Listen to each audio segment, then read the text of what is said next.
Kakav požar. Selo Sarajlije. Općina Tomislavgrad. Uz samo polje Tomislavgrada nalazi se selo Sarajlije, Bosna i Hercegovina. Ovamo je brdovito, kamen sami, evo neko pali, ne može se ništa, samo za ovaca, za stočarstvo. Kakav požar.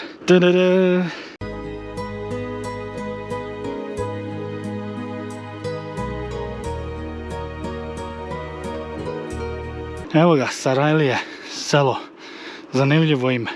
Ovo su samu glavnu cestu kuće. Sad mi negdje ovamo trebamo skrenuti i onda ulazimo među kuće, a nama to treba. Ima sela, prati ovaj glavni put. Dok vozite kroz prostrano Duvanjsko polje, teško je zamisliti da se nedaleko odavde nalazi jedno mirno selo o kojem se rijetko govori. Ali iza ove tišine krije se zanimljiva priča o životu na nadmorskoj visini, o ljudima koji su ovdje generacijama živjeli, uz prirodu i o mjestu koje i danas čuva duh starog duvanjskog kraja. Kakvo je danas selo Sarajlije? Koliko ljudi ovdje još živi? I šta sve krije ovaj kraj? Otkrićemo u ovome videu. Smješteno je na nadmorskoj visini od oko 880 metara, što ovome mjestu daje svježinu zraka koja se osjeti u svako doba godine. Selo se nalazi na rubu velikog i poznatog Duvanjskog polja, jednog od najvećih kraških polja u Bosni i Hercegovini. Kroz ovaj kraj prolazi i rijeka Šujica, koja svojim tokom oblikuje krajolik i daje život poljima i livadama koje okružuju selo. Evo seoska oglasna tabla. Ta je ovo u svakom selu je prazna oglasna tabla. Eto, sad se vraćamo gore i ulazimo među stari dio sela. Kako je ga podijelilo.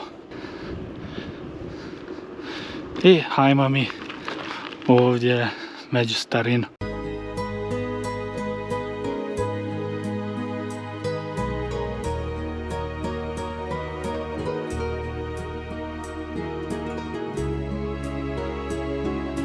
Razlike. Kad prolazite kroz glavnu ulicu, rekli bi selo mlado, nemate šta vidjeti.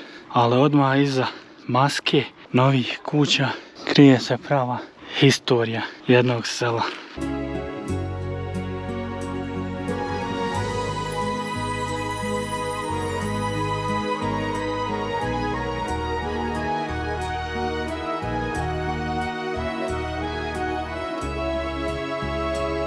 Kada se približavate Sarajlijama, prvo što primijetite su široke livade, polja i brda koja se blago uzdižu iznad sela. Ovaj kraj poznat je po otvorenim prostorima, čistoj prirodi i pogledima koji sežu kilometrima daleko. Oj, ovo je ovdje nevjerovatno. Opet nalazimo do napuštenog dijela. Gore iznad sela ima vidikovac. Se baš nalazi staro novo. Ljudi koji miks staro novo. Ovo velike su sve isti. Sve isto kvadrata, ali evo zanimljivo je da su sva ova sela asfaltirana i da imaju struju, rasvjetu.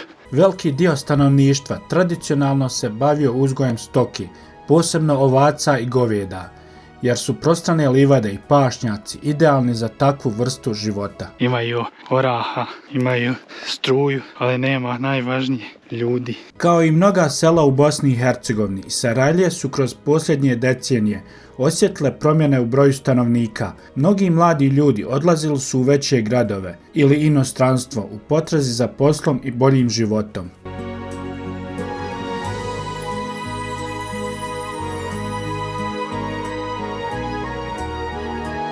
U suncu su oni cijeli dan. Nemaju da ih nešto zakloni, da ne mogu se sunčati, ali nema ko se sunčati.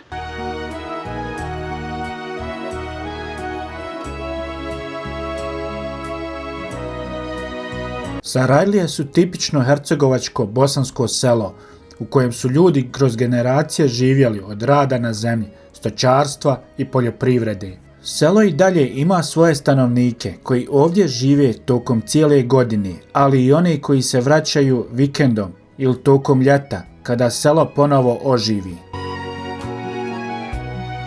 U takvim trenucima, kada se porodice okupe, kada se čuje razgovor i dječja graja u dvorištima, Sarajlije pokazuju ono najljepše lice sela, osjećaj zajedništva i pripadnosti. Evo malo i ljudi, ukazaše se ljudi, nisam očekivao. Put koji vodi od Tomislavgrada prema Sarajljama godinama je bio važna veza za stanovnike sela. Zbog toga su u posljednje vrijeme provođeni radovi na rekonstrukciji i sanaciji lokalne ceste kako bi se poboljšala povezanost sela sa gradom. Porodične kuće često su prenesene sa generacije na generaciju, a običaj i način života čuvaju se kroz svakodnevne aktivnosti. Šta mislite vi bili mogli ovdje da živite? Ovako prikazano kako danas izgleda u 2026. Da li bi se mogli vratiti u ovo mjesto? Ali mislim da većina ne bi. Ja mogu koji ovi sad trenutno što ljeti se samo vrati i budem par dana, sedmicu, 2, 10 dana i dosta. U proljeće se polja zazelene, livade procvjetaju, a planinski zrak postaje još svježiji. Ljeto donosi duge i tople dane, idealne za rad na zemlji, ali i za boravak u prirodi. U prošlosti su ljudi ovdje živjeli veoma skromno, ali su imali snažan osjećaj zajedništva. Komšije su pomagale jedni drugima u radu na zemlji, gradnji kuća ili tokom težih zimskih mjeseci. Takav način života oblikovao je karakter ljudi ovog kraja, vrijednih, gostoljubivih i naviknutih na život u prirodi. Cijelo selo je asfalt, nema ni malo makadam. Danas su Sarajlije mirno selo koje čuva duh prošlih vremena. Iako su mnoge stare kuće prazne, mnoge su i obnovljene, a neke porodice se i dalje vraćaju u svom rodnom kraju. Sad se malo igramo da ovdje cuki nema. Sve više ljudi iz grada počinje ponovo cijeniti mir sela, čist zrak i prirodu koja okružuje ovakva mjesta. Imaju ove male uličice. Zbog toga sela poput Sarajlija polako ponovo dobivaju na značaju, posebno kao mjesta odmora i povratka prirodi. Kad dođete u Sarajlije, ono što prvo osjetite jeste mir. Nema gradske gužve, nema buke, saobraćaja, nema užurbanog ritma života. Umjesto toga ovdje se čuje vjetar koji prolazi kroz travu, zvuk zvona sa stada na pašnjacima i tišina koja daje osjećaj potpunog odmora. Šta ovdje imaju gas? Ovuda ne prolaze ni oni što policiju izbjegavaju. Ovdje, evo kud ja trenutno vozim. Ovdje je već i lošiji put. Približavamo se kraju ovoga sela. Prema popisu stanovništva, selo Sarajlije je 1981. godine imalo 473 stanovnika, 1991. godine 413 stanovnika, dok je 2013. godine broj na 460 stanovnika. Ovdje se može izaći na taj glavni selski, ali hajmo mi ovuda da vidimo malo. I onda ćemo nekud izbiti i to bi onda bilo tu.